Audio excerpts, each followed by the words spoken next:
Welcome back to the channel, everybody. I hope you're having a great day.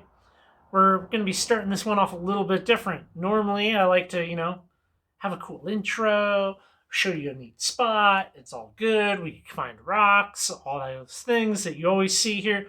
I want to talk about a rock hunting trip that me and Sarah went on, and it didn't go as planned. They're not all going to go as planned if you do kind of the more adventuresome rock hounding, okay? So let me set the stage for you a little bit. I want to find a good rock hounding spot around Lake Chelan in central, I guess we call it central Washington, right? Lake Chelan's a popular little vacation spot. It's a huge lake, interesting geology.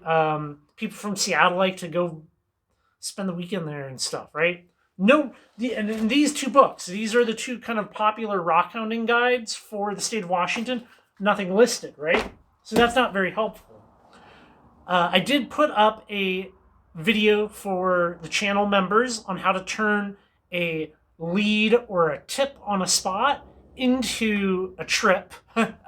So if you remember, definitely go check that out. It's on the community tab.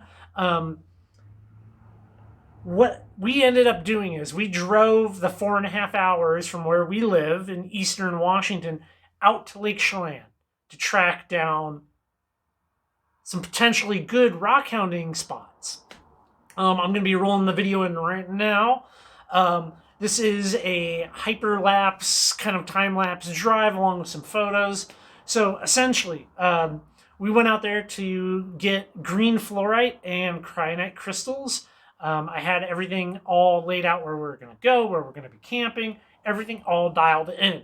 Except it did not go as planned.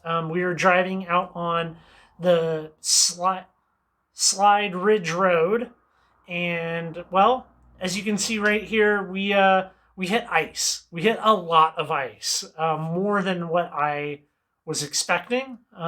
And it pretty much ended the drive out to where I think there could have been fluorite, like light green fluorite to go and collect.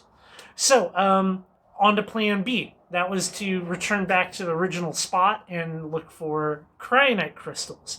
On the way, we did have, there was a little road cut that had some rhyolite, which I did collect, and I'll be showing that to you now. And we grabbed some of that.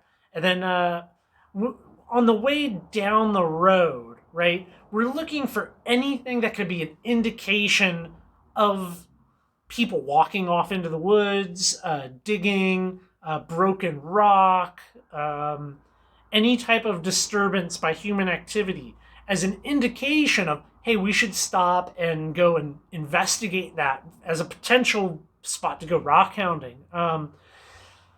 We pretty much saw nothing. We saw nothing at all. And even went back where we were going for the cryonite crystals, which there's multiple clues saying that they're right there. I didn't see anything. We walked around out in the woods.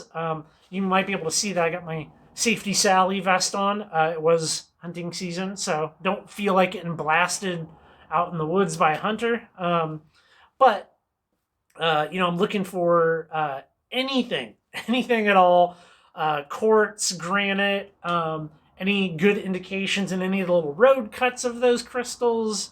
And we were pretty much coming up empty-handed. I mean, really found nothing that would indicate, hey, this is a place to stop and get out and rock hound. I was a little surprised by the amount of ice on the road. The section of the road that we deemed impassable at that point had about an inch or so of ice on it. Now, probably could have driven up it, but coming down it was the part that I was very worried about.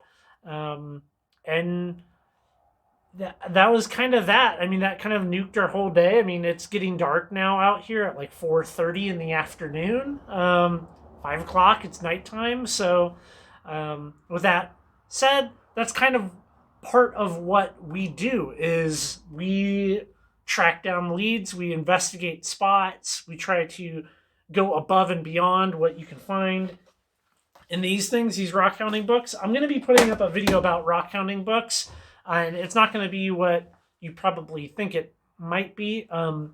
I've had some revelations about rockhounding spots and what is known and what's not, and it's a whole thing, right? That we're gonna get into in a future video. I promise it's gonna be a big topic. I'm probably gonna have some guests out here with me to talk about it. So stay tuned for that. In the meantime, we did find some rhyolite, which is kind of cool. I'm gonna look at some of these pieces right here. So yeah, we found some cool rhyolite. Nothing too spectacular, is what it is. Did find some quartz with muscovite.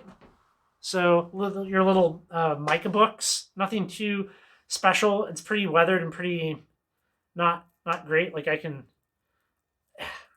kind of break this off. Yeah, there you go. You can see right here. I can just break off some of that mica. Anyways, I hope you found this to be a good, fun, interesting, useful video. It's not all going to be finding giant agates and amazing gems and crystals and all of that stuff. It can't be unless you go to the same spots over and over.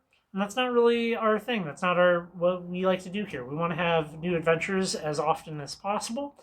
So, with that said, I think we can kind of wrap this one up.